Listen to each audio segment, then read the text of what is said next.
Just looks like you.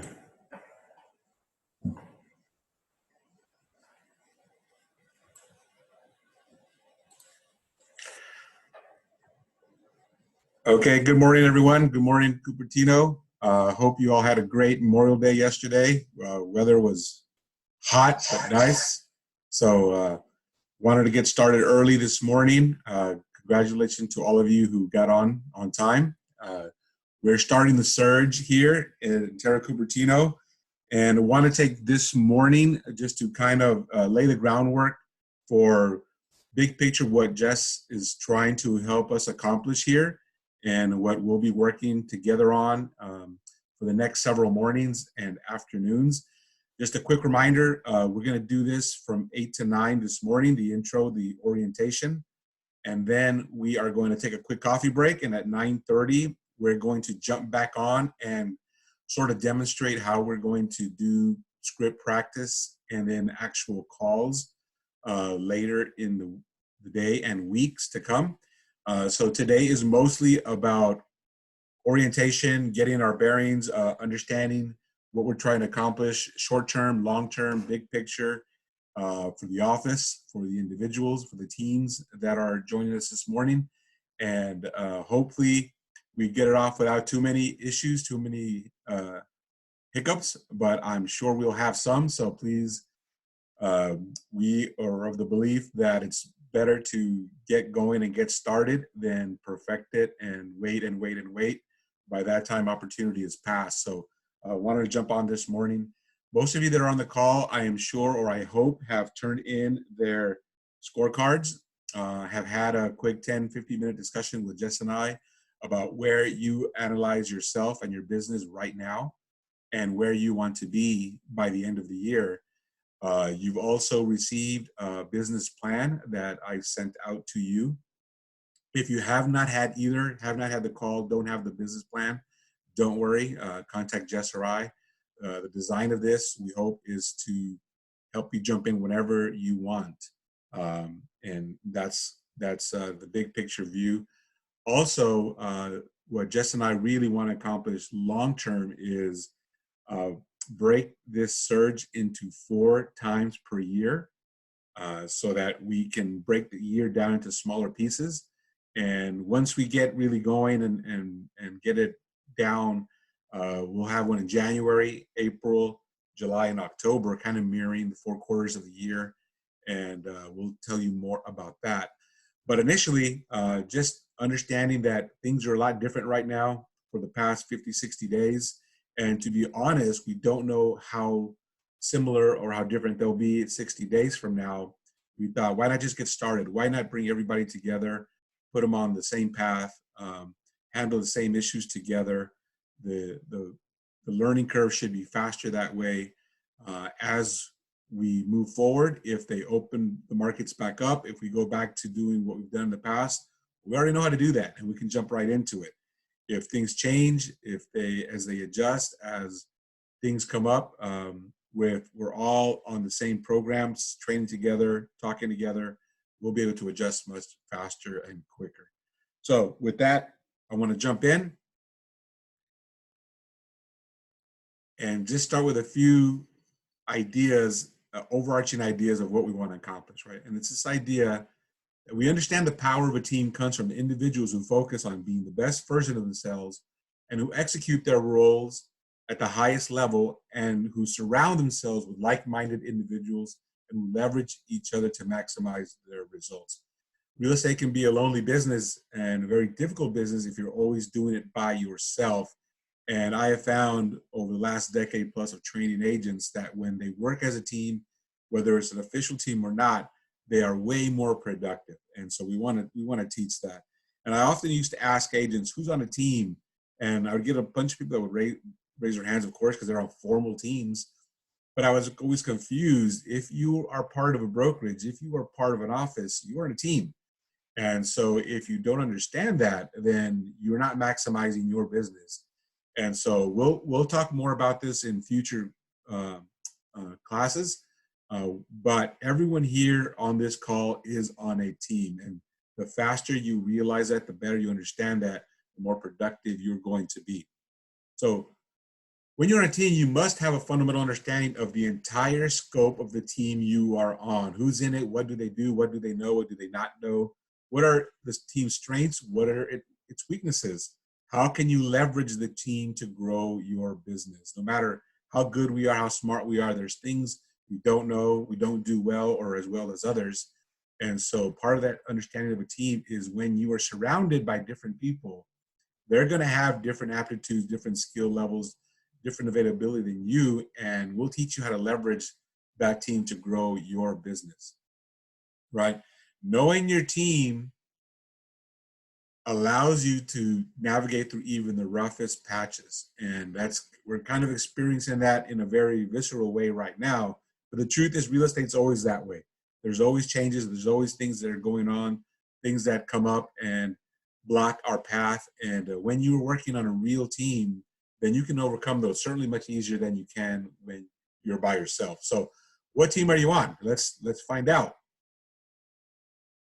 At the very highest level, this is the team you're on, Berkshire Hathaway and Home Services of America. So you got to understand what it is. You got to understand what they do and what they're all about. So I'll simply go to their website, their homepage. And I'm always shocked by the number of Intero realtors who've never visited Home Services of America website. But if you're one of those, now you're not. At least giving you a screenshot here. So here's who we are. The Home Services of America enterprise is comprised of an ever-expanding family of market-leading real estate brokerages, mortgage companies, settlement service providers, insurance companies, corporate relocation, and affiliated businesses. And we are the majority owner of the Berkshire Hathaway Home Services, Real Living Real Estate, and Prudential Real Estate Franchise Networks. Quick side notes, I'm sure you all know this, the CEO is our own Gina Bofari, who founded Intero. So there's some really strong roots from the very top to the very bottom of what we do.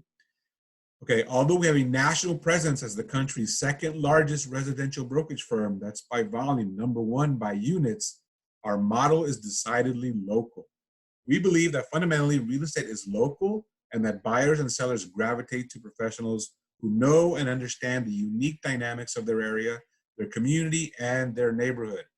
At Home Services, we are companies, and our mission is to be a superior provider of homeownership services in every market that we serve. If you're looking for a personal mission statement, your team mission statement, steal this one until you come up with your own. You always have to know why you're doing this business, and this is a good start. All right, so just how big is Home Services, right? How big is it? Well, this is about 12 months old, but I think it's still pretty accurate. These are the top 5 U.S.-based businesses by market capitalization in the world. Number one, Apple, the HQ's here in Cupertino. Number 2, Google, or Alphabet now, $508 billion cap, headquarters, Mountain View. Number 3, Microsoft in Seattle. And number 4, there you are, headquartered at 10275 North De Anza Boulevard. That's big business. That's really good company. And then number 5, Amazon, right? So every day, day to day, as you conduct your real estate business, it may not matter to you that you're part of this big a company, but once we're done with this orientation, at least, the very least, I hope you start to understand. When you really understand that, you start leveraging everything around you, including the size and scope of the company we work for. All right. Okay, so that's big. But how big is the opportunity out there? And this goes to answer why Berkshire Hathaway is involved with you and with us, and why there are so many other challengers in this business. And I think we all understand this at a certain level, but I find when you really put it down in front of someone so they can see it, it just changes the perspective so much. So how big is the opportunity in real estate? Well, here we go. There are so many active players in this space because the opportunity is so huge. This is numbers from last year, about 16, 18 months ago. And it's in 4 countries, the size, number of transactions, average commission, and annual commission pool. 62 billion, 4.7 billion, 4.6, 801 million. I mean, that's real money, right? And why do I worry about other countries? because you don't just compete against the agent down the street anymore. You compete against multinational companies that want to get into this business.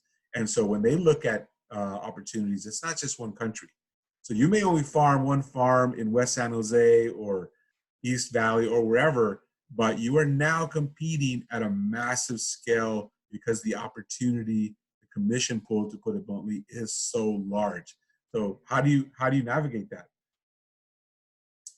Well, let's bring it a little more local here. Again, this is from about 12 months ago, but the actual numbers don't really matter. It's just kind of seeing the scope, right? In the greater Bay Area counties, listen to the amount of units and volume we're talking about.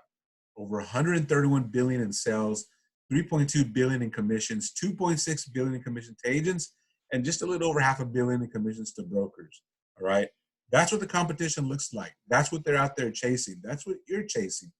We frame it in different ways, but again, the market's changing, the players are changing, and from the very top level, this is how they see it.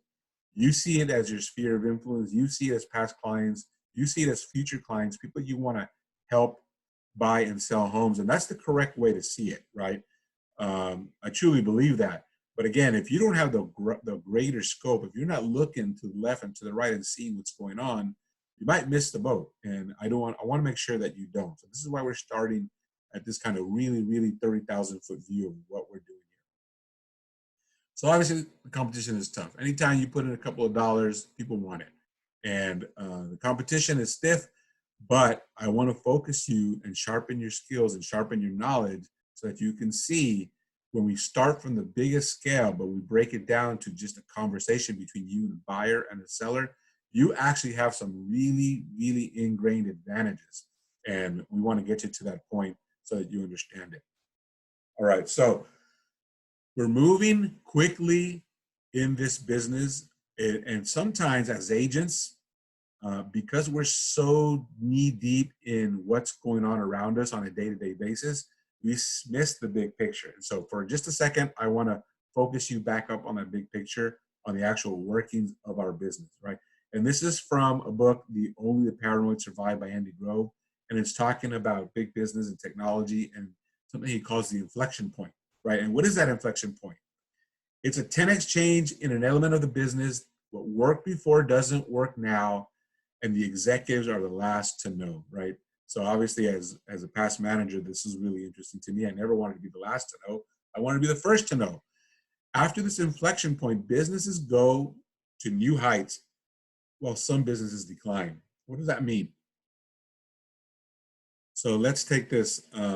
Whatever business we're talking about, the business won't change after the inflection point. How it is done and who will do it changes. And I believe we're in this point for real estate and why we create this class, why we create these strategies to help you navigate and get past these things and make sure you end up on this side and not this side. So let's take an example. Let's take books, right? People don't stop buying books. They've never stopped buying books. They probably will never stop buying books. You need something to put on your nice bookshelves, right? But how they buy them and where they buy them changes. So does the definition of a book. I'm still used to the hardcovers. I'm still used to flipping a page or two. Just about everyone around me is on their phone or on their laptop or their computer reading a book, or on a Kindle reading a book. And it looks nothing like the book I'm used to. And where they buy that and how they access it, all of that changes, but it's still books. It's still reading the ideas of someone else and incorporating that knowledge into your own knowledge.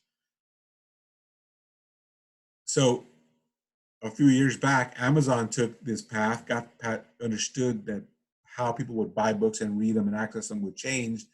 And so they created a business model that has just blown up while Barnes and Nobles has struggled. They sell the same product. They sell the ideas that someone put down on paper or on a computer and sell it to you to read and incorporate into your own life. It's the same concept, but everything around it has changed. And how these two different companies reacted to that has dramatically changed their fortunes. Barnes & Noble is still there. They're still operating. But which would you rather be? I'm not saying one is better than the other, but again, you shouldn't just let business and life happen to you. You should create a plan and understanding and make decisions and choices. So which way do you want to go, this way or this way, right? So how can you possibly compete as an agent in this field when you do have Amazon's literally almost breaking into and wanting to do what you do, sell houses, help people buy houses, and really build a business, successful business around it, because there's just so much money involved. How can you compete, right? Just go get it. It's that simple, and I'm going to show you that. So let's break it down. Let's put together a really thoughtful understanding of where we are, what we want to do, and how we're going to do it, right? So what does it take to be successful in real estate, right? Again, I started training and teaching on this about 3 or 4 years ago, because after so many years and so many days and so many courses and so many classes and seeing what worked and seeing what doesn't, I really thought these 6 things together are the things an agent needs to be successful in real estate. They're all attainable. You all have some. Even a brand new agent has a little bit of all of these, but we all have different amounts of each one. But these are the things it takes: access, time, money, skills, knowledge, and experience. And I put them in the order, the easiest to achieve to the hardest, right? And so we'll talk more about this in future classes and a couple more slides down the road. But humor me for now and take this as a model that will really, really help you grow your business. Once you understand this, and once you can really analyze how much of each of these do you have, what do you need to do to get more of these so that you have all 6 in spades, will really drive your success, right? So what does it take to be successful in real estate after the inflection point, which I don't know when it happened, but I know it's happened. And we're either on the Amazon path, on the Barnes and Noble path, right? So these 6 things still remain. They are still the keys to your success in real estate. But how do you compete with an Amazon now, or the idea of an Amazon? Well, you add data and you add tech. It's always been there, but how you use it and how you understand it has changed. And then when you really incorporate data and tech into these 6 elements, you become a tech-enabled agent, and eventually the tech-enabled team, eventually the tech-enabled office.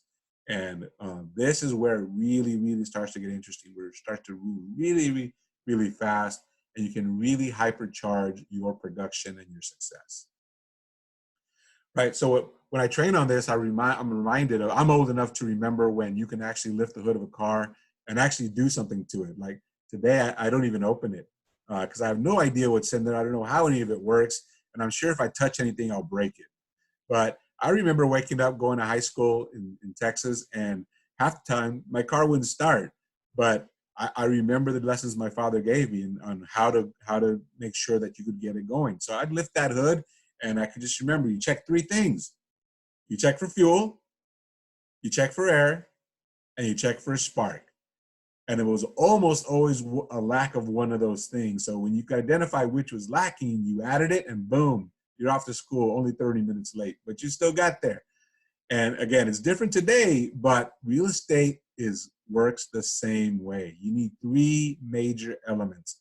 Anytime your business is not where it wants to be, you check the fuel, air, or spark in terms of a real estate business, all right? So obviously, it's not literally fuel, air, and spark. So what is it? What are the 3 elements that you need to make sure your engine starts and you can work really well and efficiently in this business? Well, here they are.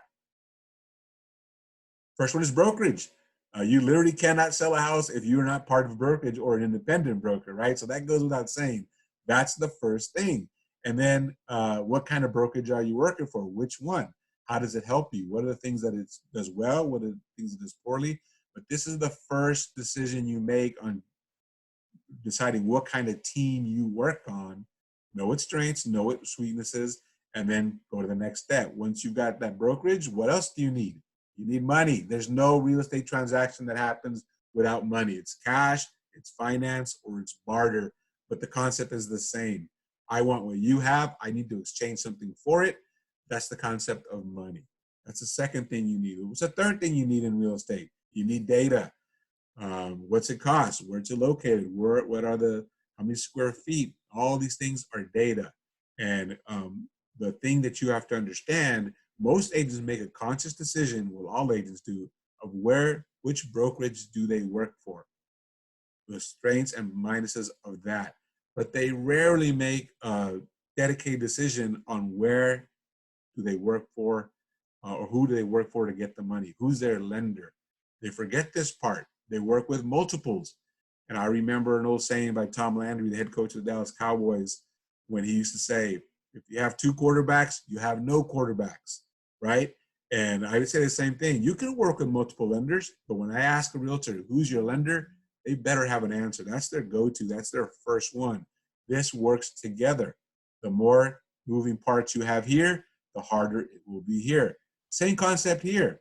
Where do you get your data from? You get it from your title and escrow company, right? And the same thing applies. You can work with multiple, and because it's ultimately client choice, you have to learn to work with multiple. But when you were given an option, when you're given a design of your own business, why wouldn't you pick one? And I'll show you how that works and why that works, and just the simple concept of reducing moving parts, reducing as many unknowns as possible makes this tighter, makes this smoother, makes this easier, makes it more efficient, creates the opportunity to increase your business. Okay, so just like a car's engine, you can break it down to air, water, and a spark. You can break business down to brokerage, money, and data, but obviously there's a lot more to that, and that's what goes here. Operations. How does it all work together? How do all the pieces fit together, and how do we make it move? How do we make it work for us? How do we make it work well and efficiently so our clients are happy, everyone involved in the transaction is happy, and you're happy, right? It's operations. Now, we put in the 6 elements with data and tech, creating a tech-enabled agent inside of this, and then you really start to move. You really start to get multiple of people working for you, working for your business, growing your business. So where we started at that 30,000-foot view, now we're getting closer to just you, right? When you ring this in tight, when you really understand how it all works together, and you just create opportunities around it, you start to increase your business. How?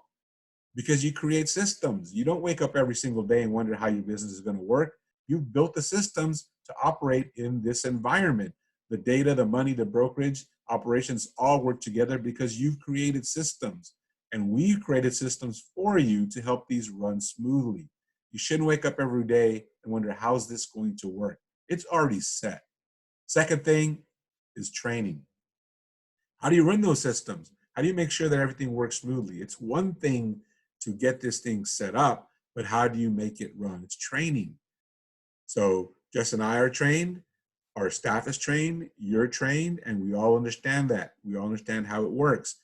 And we bring it together tightly and operate it, then the people inside, staff, agents, management, all work together, all understand the same model, all understand the same system. They all wake up every single day knowing what they have to do to make their part of the puzzle work, making sure your deal closes, making sure your marketing is out, making sure your prospecting is successful.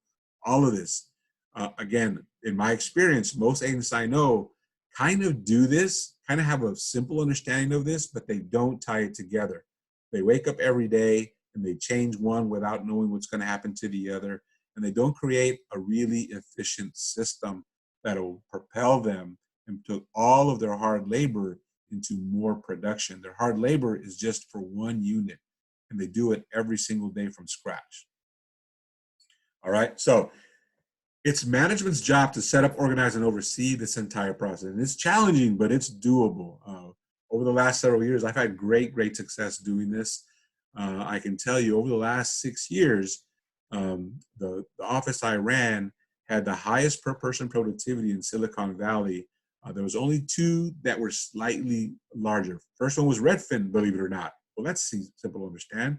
They pay their agents a salary, make them do what they have to do because they're employees, and then they buy the leads. That's a great concept, right? And so their PPP was around 23. The second biggest over the last couple of years was actually Coldwell Banker in Los Gatos. Now, if you know anything about that brokerage, great company, great office, great agents, but most of them are more experienced. They've been around a long time, and they've taken a long time to set this up. We were right behind them. Now, in East San Jose, ragtag group of agents, a lot of new agents, focus, in fact, in the last 2 years on nothing but brand new agents straight out of the DRE school. And we were third in the county in productivity. And I believe this is why.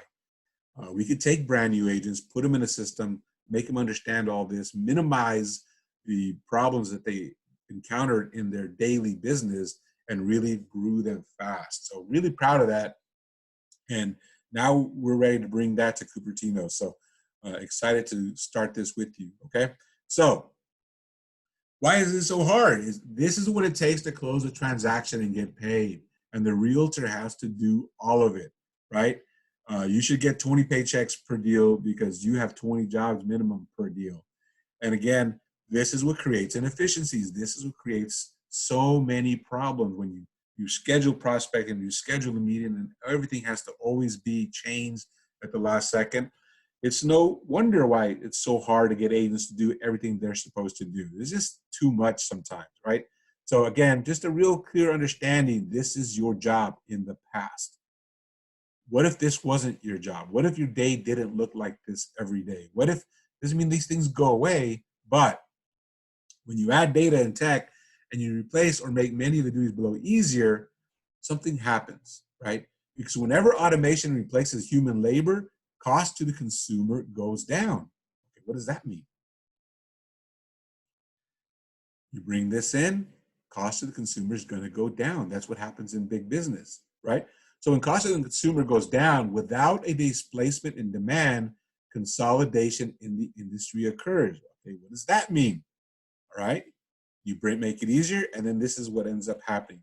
These are the two biggest companies in the country. Look at their volume, look at their units, and then look at the drop off from to third, fourth, fifth. Great companies, big companies, massive, but this is what's happening more and more, consolidation. It's happening at the brokerage level nationwide. It's happening in offices regionally, locally, and it's happening with agents. Big agents are getting bigger, and the second, third, fourth, and fifth places get smaller and smaller and smaller. Again, if you didn't know this was happening, that doesn't mean it's not happening. And you need to understand it. You need to make conscious decision. Will you grow or will others outgrow you? I know what Home Services of America is doing, right? Again, we're number one in units this year. This is from 2018, and right on the tail for volume. But we're always conscious of competition. We're always conscious of what are the models out there? What do we need to do as a company to grow? And I want to put that mindset in every one of you. You don't have to be this big to grow and think like this, right? So those who can capitalize on more automation can increase market share, really driving competitors out of business by further reducing cost. Again, you're thinking, I'm just a simple agent in Cupertino. I sell 5 to 10 or 15 houses a year. You are part of this. The more you understand it, the better decisions you'll make about your business, how to organize, how to train, how to plan, and it will be a great, great benefit to you in the future, right? So this is what happens. Amazon, that's what they did. They capitalized on more automation, tech, and technology, and market share drew out competitors. And once they do that, once costs are reduced to bare numbers, industries diversify products or services to increase return. Again, Amazon, right? So very complicated, very difficult to understand at some point. But again, you do this every single day, even as a single agent, just trying to sell your 2 to 3 to 5 to 10 deals a year. You just don't often think of it that way, right? And so this is something I used to use, a visual, to help you understand it, right? And it's this idea that the flow of real estate business does not change. You prospect, you cultivate, you contract, and you close. And then you do it again. Most individual agents just go 1, 2, 3, 4, start over. 1, 2, 3, start over. And that's often why, A, they don't keep a sustainable business because it's hard to start over, and why they can't grow past 3 or 5 or 10 deals a year. The teams, the agents that are really, really growing quickly are creating models and systems that make these automatics, right? So I put this up here once in a team meeting, an office meeting, and I go, if you just prospect, cultivate, contract, and close on one level, it becomes very difficult. But when you understand a three-dimensional model, that when you go prospect, cultivate, contract, close, close immediately goes to cultivate.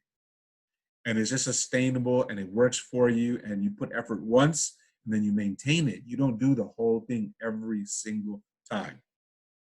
So under this model, the same things that you know you're supposed to do your time management, accountability, goal setting, scripts, dialogues, objection handling, prospecting, open houses, geofarming, marketing, etc. Once you understand this and you put it into a system and a model, now you're acting like a big business. Now you're acting like Amazon at your scale, right? You're not talking billions, you're not talking hundreds of millions, but you're talking your best year ever. Whatever you're doing now, if you create a better model for this, you can double or triple it. I know it. I've seen it so many times. I don't care if you're at 1 deal a year, 5 deals a year, 10 deals a year. If you really systematize this, if you really leverage everything and everyone around you and really hyper focus on these things, you'll double or triple your business. All right? So that's what we want to do. When we handed out the scorecards, we ask questions about that, right? And no one ever says they want to reduce their business. And so I hold you to it. So when you fill out that scorecard and you tell me you want to grow in certain areas, we'll do it. This is how we'll do it. All right. So where do we stand now? Great quote that I love, because I think it really brings home to an individual realtor the industry that they are now working in, right? And it's this idea by Theodore Levitt that wrote, the railroads are in trouble because they assume themselves to be in the railroad business rather than in the transportation business. Now, what he refers to here is a study that showed when air travel started to become more and more popular, railroads had a chance to acquire or buy or build their own airlines or change their model to work in this new era where people and goods could travel much faster than they could in the past. But the railroads didn't change. They just said, no. People love us. They love the rail cars. They love the dining. They love the leisurely move across country. And we all know what happened now, right? And so this is where real estate is, right? If you still believe that the tech and the data and the systems that are coming into place, the new companies, the new models are not going to affect how you ran your railroad, you're just wrong. It's not we who choose, it's the consumer. The consumer always chooses. And eventually the consumer loved the railroad, but they decided air is faster and cheaper overall, and we just like it more. And so now they are the standard for travel and moving of commerce, not the railroads. Railroads still exist, right? They're still there. But what they do today versus what they did when they were the dominant transportation system in the world is very, very different. If you don't change your business practice, if you don't incorporate systems and data and technology, you still sell some houses, but not at the level and scale that you did in the past. Now, I know that sounds kind of harsh, but I'm passionate about this. I do a lot of research and study on this, and my job for the last 15 years has been helping agents grow their business, and I can't do that if I lie to them. I may be wrong, it's my opinion, but again, I think there's a lot of proof out there, and when you really look at it, you'll see it yourself, right? So pay attention to this. Don't be like the railroads. All right, so another great example of this that we see everywhere is these modern monopolies, this idea of a platform business. We see it everywhere. We see it with cars, we see it with groceries, we see it with so many things, booksellers, as we talked about before. And it's this idea of creating the perfect store where brick and mortar isn't as important, and the things that we thought mattered in the past matter less and less and less. And this is another exciting reason for me to Jess to start this right now. We're not in our offices. We're not able to hang on to the brick and mortar like we used to. And guess what? That's where we're going anyway, right? So I took out this quote from this book, Modern Monopolies, that says, in the 21st century, the supply chain is no longer the central aggregator of business value. Now networks connect businesses and individuals, enable them to exchange value among themselves. This is the essence of how platform business models work. Networks are the new aggregator of business value. When the world becomes more connected, what a company owns matters less than the resources it can connect to. In our business, the thing that we connect to as a brokerage is our agents. The more agents we have, the more connections those agents have to consumers, the better the business will do. So when Jess and I introduced that we wanted to be the biggest office on the West Coast, that involves helping you reach more people, not in the buildings, but where the people exist. That's on the internet, that's still on their phones, that's in your daily, weekly meetings with them and interactions. And while that is less today right now, it will come back.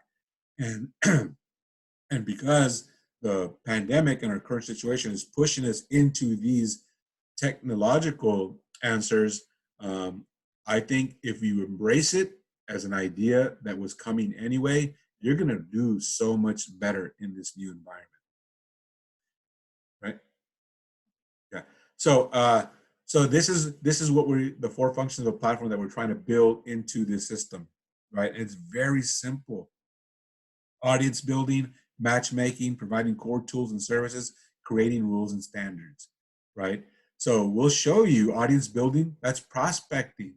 Matchmaking is that marketing, core tools and services, that's all the information, all the tools, all the systems that we provide to you. And the rules and standards is how does that model work? We'll show you how it works. We'll show you how to sell real estate on a larger scale.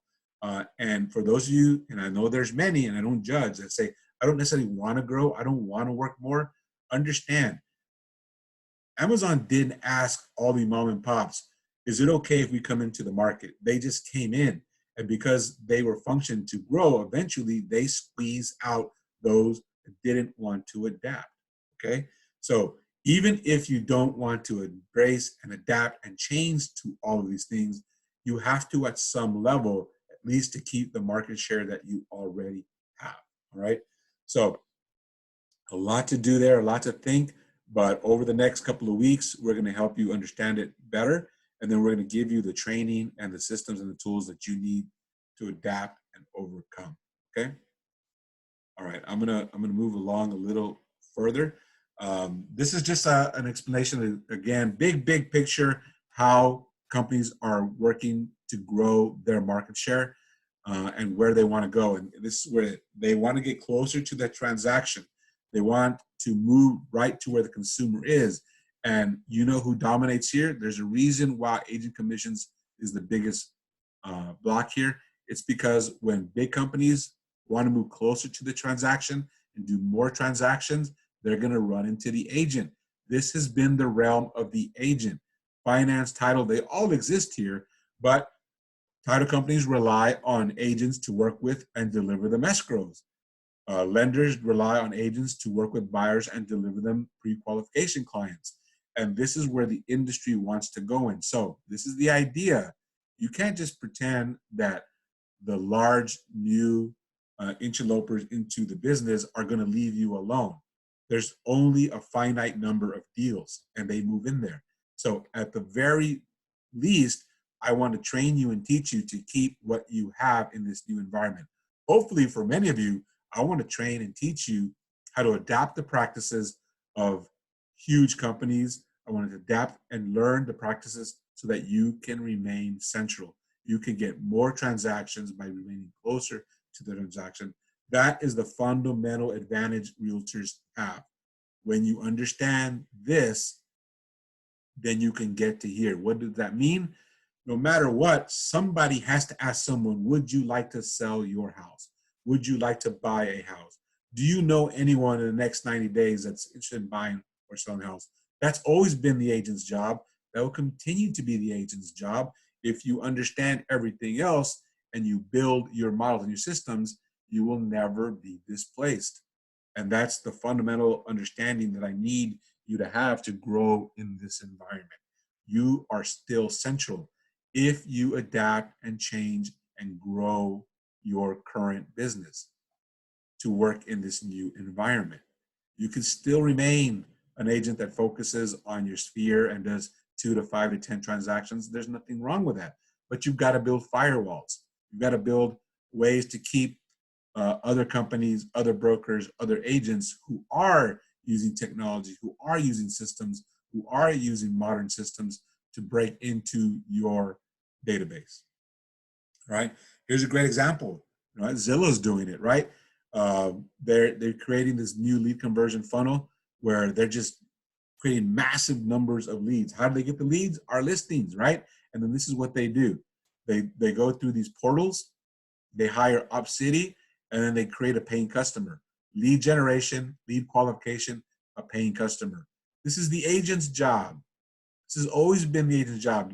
Create leads, qualify the leads, create a customer, right? The difference is they can do it at scale. They can use all of our listings to create the lead generation. They can hire a third-party company to qualify the lead generation while they sit back. And then once they create a paying customer, what do? They sell it to you as a lead, right? So you can hate on them, you can complain about them, but they're only doing it because they have the massive capacity to do it at scale and do your job. When anyone tells you Zillow's not in the real estate business, ask them, why do they lead generate? Why do they lead qualify? And why do they create paying customers in real estate? Now, you don't have their budget, you don't have their systems, but you still remain closer to the client. That's something that they will never, ever take away from you. When you understand that that's your strength, that's something that can't be taken away from you, and then you just have to increase your lead qualification, increase your lead generation, then you remain viable. In fact, again, you can double, triple, quadruple your business. Don't be afraid of it. Understand it and make it work.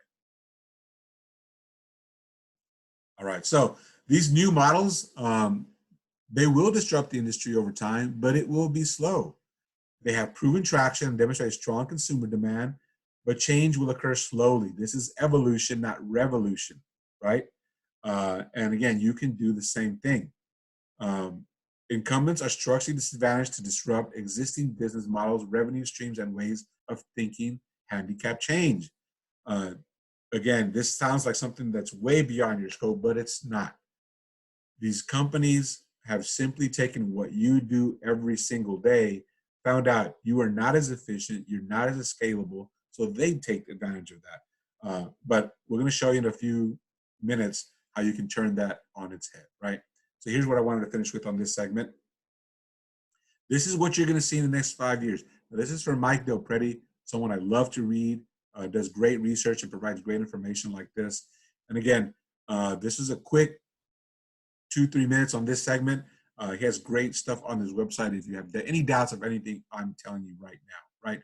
But in 5 years, the industry will look similar but more fragmented with more consumer choice. A more fragmented industry where they focus on consumer choice and increased value. Agents aren't going anywhere.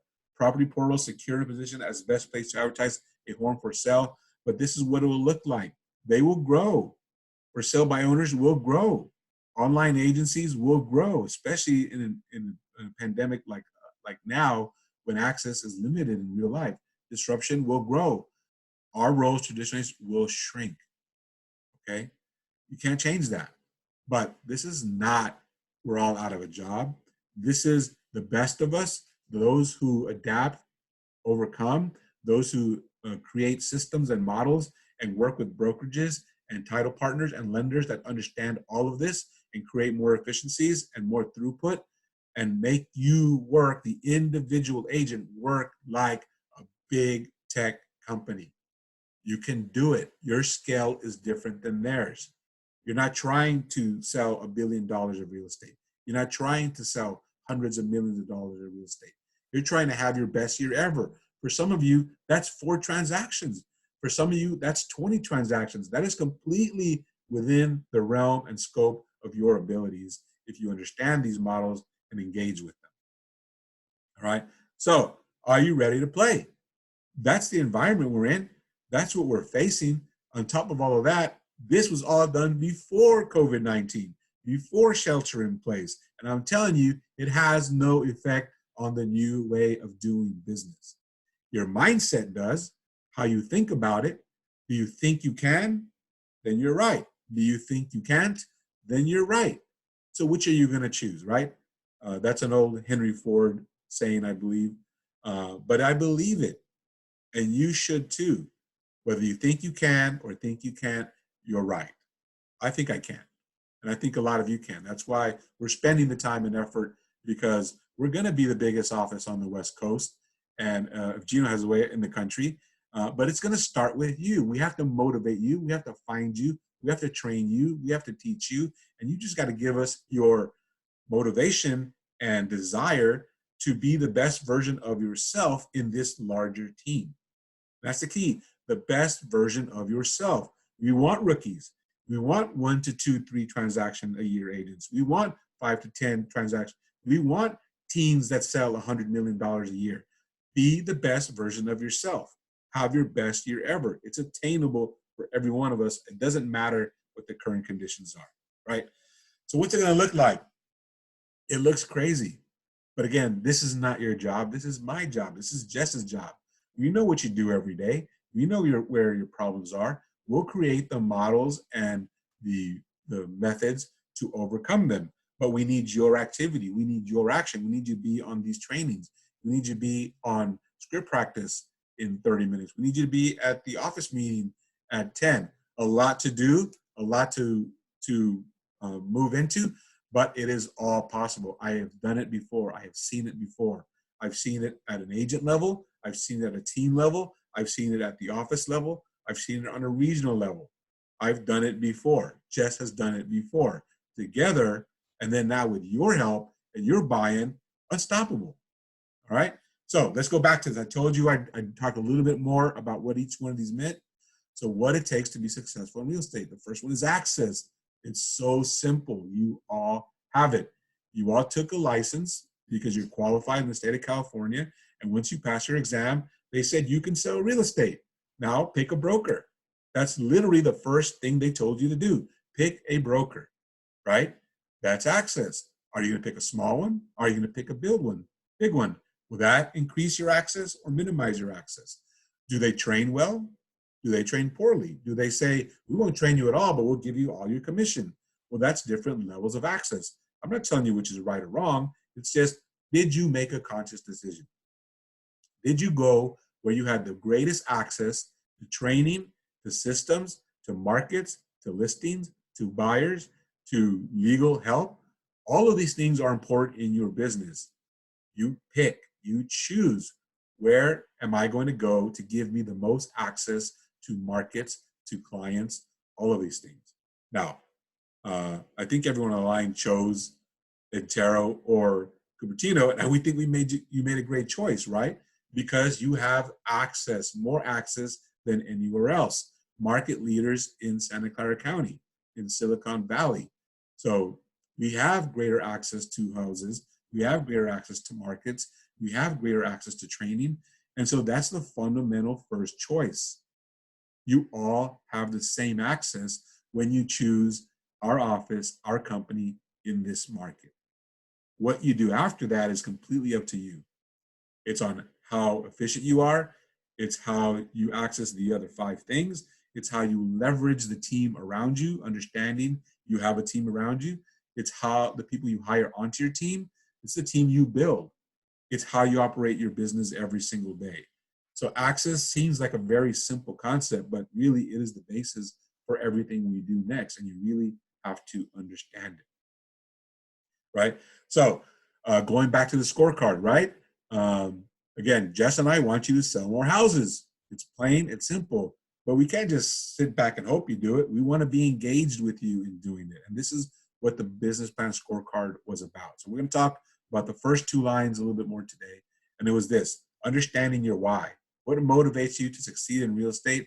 And do you begin your day with the right mindset? These are the 2 hardest things to train, to teach, to implement into someone else. If you don't have it, doesn't mean you can't get it.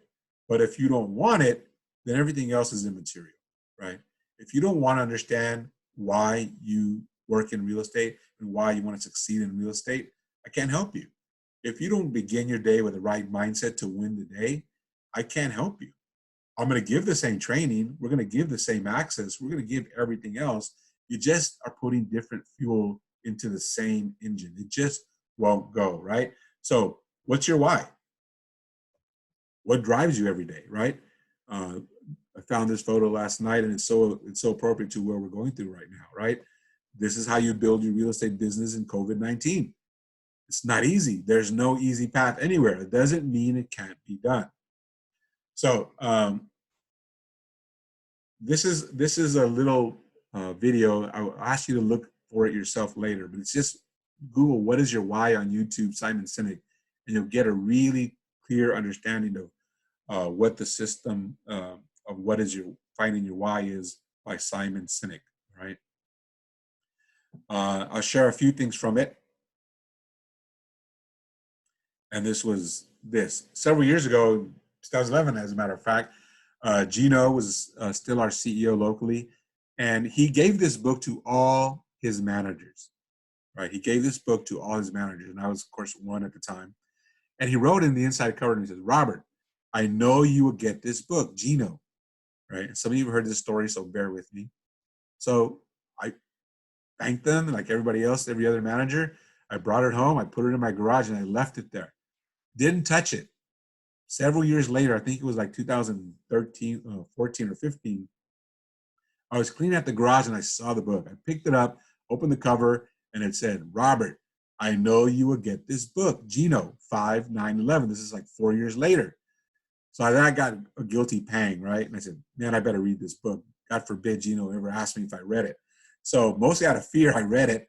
And guess what? I loved it. I did so many things, right? So it takes me a while to get the message too, right? So you've probably been asked a million times in your real estate career, what's your why?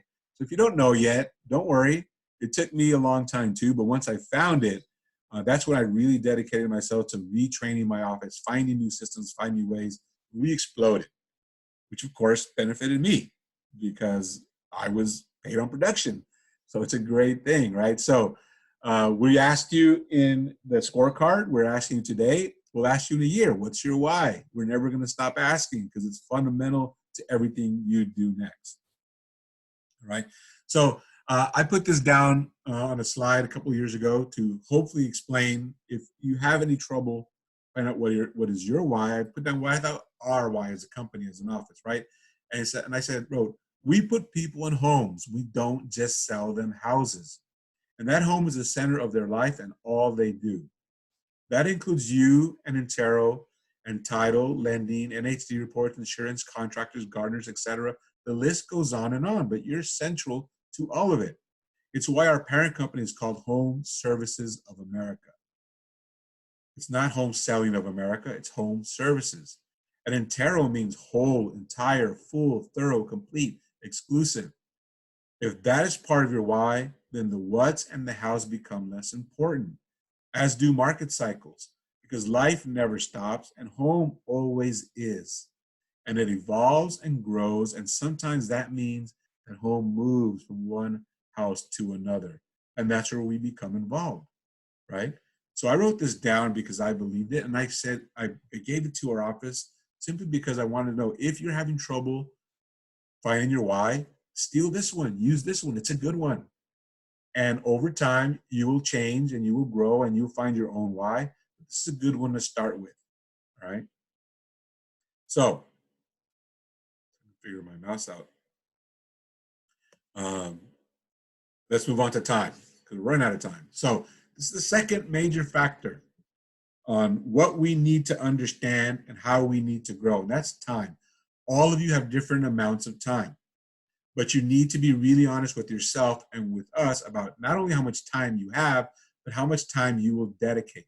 When I spoke to you about the scorecard, many of you told me, I'm brand new, or been doing it for 10, 15 years, I got 5 years left. And some of you said, well, I'm a working mom, or I've got another job, or you told me in many different ways how much time you had. And I didn't tell you, well, you need to spend more time in real estate, or you need to spend less time in that. I just took it in, right? Because I promised you, if you do your scorecard, if you build your business, we'll find a way to maximize the time you have. And that's what I always ask, right? When I train agents, I don't ask them, are you full-time or you're part-time? I ask, how much time do you have? And if you tell me an hour a week and you give me an hour solid work of real estate business, you're full-time. If you have 80 hours a week, then you got to give me 80 full hours in your full-time. right? If you don't have anything else to do and you got 40 hours to give to real estate in a week and you give you 10, you're part-time. That's how I classify full-time or part-time.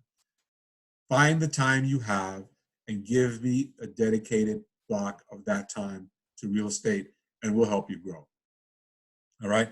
I got this from Darren Hardy, and I love it, right? Because time is made up of many elements.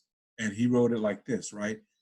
It's we set goals, and that's easy to do. We love to do it.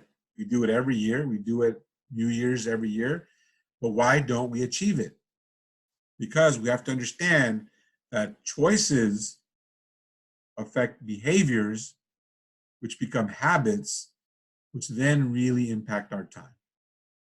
If you always find yourself that you don't have enough time, it's probably because you haven't defined clear goals. That's your business plan. You haven't created and made choices. That's your why. That then affect the behaviors that you need to develop into habits to maximize your time. It's all been done for us. I didn't have to create it. I just went on, I listened to Darren Hardy and I said, this is it. This is how it works. Access first, time, and all the things that go into the time that we have. This is where you need to be, right? The next thing is mindset. I'm going to send you, those that like, email me if you want it, this mindset routine success journal from Gino. Again, if you've been in a channel for any amount of time, you've seen this, you've heard this, but my question is, how many of you have actually done it? We're driven by the choices we made. We decided to join this company led by the man who's made it the largest brokerage in the country.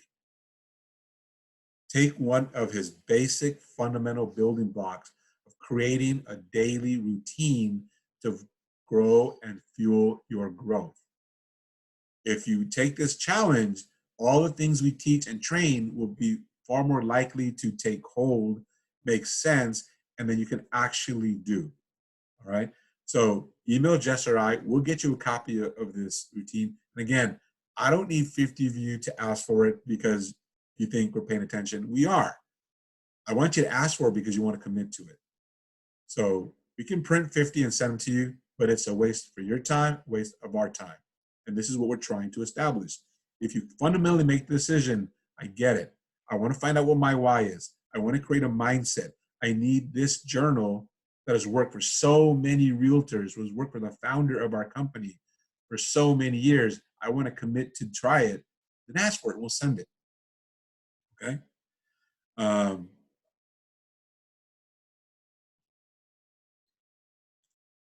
right. Final 2 minutes. I think I might go a minute over, but this is where I want to finish with, right? So what makes a great salesperson? There are bad salespeople, mediocre salespeople, good salespeople, consistent salespeople, and then there are superstars. We all know this. Honestly, we all know which one we fit into. Superstars out-earn other salespeople, taking home almost all of the available commissions and bonuses. They are not one-hit wonders. Superstars deliver year in and year out and tend to stay on top over the long haul, including now, including during lockdown. The path to superstar level success in sales is brutally simple. Simple, mind you, not easy. It's a paradox of basics, a truth that is so blatantly obvious it has become impossibly invisible. A truth that remains frustratingly elusive for most salespeople, causing so many promising, intelligent, talented people to fail.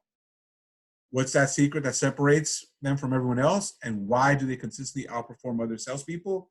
Fanatical prospecting. Superstars are relentless, unstoppable prospectors. They are obsessive about keeping their pipeline full of qualified prospects. They prospect anywhere and anytime. What if you don't want to be a superstar? That's okay. That's what today and this training is about. You don't have to be a superstar, but you have to produce for yourself, for your family, for the team. Jess and I are going to ask you to produce because we want to be the biggest office on the West Coast. You may think that's a crazy goal. You may think that's a simplistic goal. You may think that's a materialistic goal. It's much deeper than that, but that's just the easiest way to frame it. And so at the very least, we're going to ask you to produce for us if you don't want to do it for yourself or your family or your team. You have to find a level of production and the necessary level of prospecting to produce the results you seek. There's only two types of leads. There's people you know and people you don't know. Your success depends on how you leverage the 5 factors in the middle to create transactions and income. You only need to possess one. You can leverage Intero on your team to make up the rest. The more you have of the 5, the more success you'll experience. Your business plan does not go from right to left. In the business plan I sent you, it doesn't start with how much money you make. It starts with, why do you want to do this? Your business plan, it starts with number of leads, types of leads, and then how you leverage time, money, skills, knowledge, and experience to create transactions and a successful 2020. Okay? So we're going to leave you with that.